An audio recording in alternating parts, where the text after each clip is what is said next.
Hey guys, Nelson Larson, CPA here at Guidance Accounting. Just want to chat with you for a few minutes about an area I've been getting a lot of questions, in this COVID-19 era that we're living and working in now. Home office deductions. So, most of our clients are small business owners. So, most of them are getting some kind of a home office deduction already. But a lot of them, maybe didn't primarily work at home. They had an office. They had space that they went to on a daily or almost daily routine to work at. So, they're paying rent, but now because of COVID-19 restrictions, they're really almost exclusively working from home. So how do they get a deduction for that? If you're doing business, there are three different entities we'll talk about: sole proprietor, and for tax purposes, single member or sole member LLC. Are going to be treated the same way as a sole proprietor. And you've got partnership, and then you've got S Corp. And so with a sole proprietor or a single or sole member LLC, all your business income tax information gets put on Schedule C of your personal return. So you're not actually filing a separate standalone business income tax return in this scenario. And as part of this, there's an IRS form, Form 8829, which is a fairly straightforward calculation. And what they're looking for is what percentage of your home is actually used as a home office. So if you've got say a small spare bedroom, for example, that is used for your office, let's say it's 10 feet by 10 feet, so 100 square feet. Let's say, just for ease of math, your house is 1,000 square feet. And we're talking about the space that you heat and cool. If you've got an unfinished basement, we're not going to count that. If you have an unfinished attic, we're not going to count that. Probably not going to count the garage either. Unless, of course, you have a business that has inventory and you use the garage or any of these other spaces to store inventory. So in this example, we got 10% of our home is used for business purposes.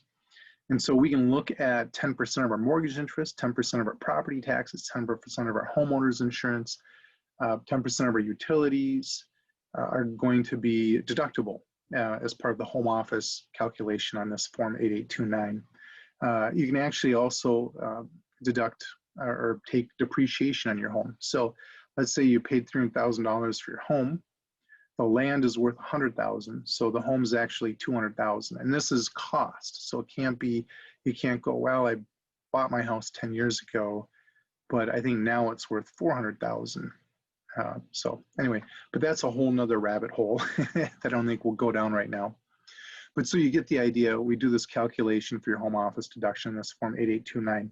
Now that Form 8829 is only used on your personal return for those who are sole proprietors or who are doing business as a single or sole member LLC. So then we talk about partnerships. So partnerships are two ways we can get a deduction for home office use. One is to submit expenses to the partnership, have the partnership cut us a check. Now, you would want to do that before the end of the year because, probably most partnerships are doing business on a cash basis. So that's going to show up as rent expense effectively to the partnership. And then when you get that check before the end of the year from the partnership, that's not going to be taxable income to you as a partner because it's basically an unreimbursed expense, or it's a reimbursed expense. So the other way in a partnership you can get a business deduction for working from home is to do this calculation, a spreadsheet of the, your home office expense.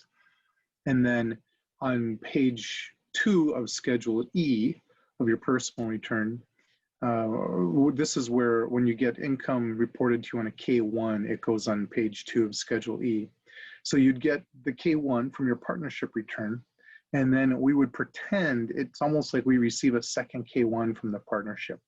And we would write unreimbursed partnership expenses, and we would use that partner's or the partnership's tax ID number. And then, let's say the number was $2,500, whatever it was.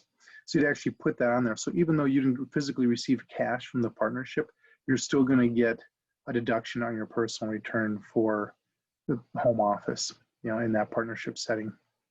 And then S Corp is going to work very much like the first scenario of a partnership where you just submit your home office expenses just before the end of the year. Make sure you have the company or the corporation write out a check to you. for those expenses. So it's going to become a rent expense for the S corporation. It will not be taxable to you as a shareholder because it's reimbursement of expenses you've incurred. And so that's how you get the S Corp home office deduction effectively. Hope this has been helpful. Feel free to, if anyone's got questions, comments, shoot me an email. Nels, N-E-L-S, @guidanceaccounting.com is my email address. Phone number is 612-618-5299. If you want to chat about a particular scenario, you can even comment here if you're watching this on YouTube. Thanks for watching. Hope everyone is being safe and having a great day. Take care.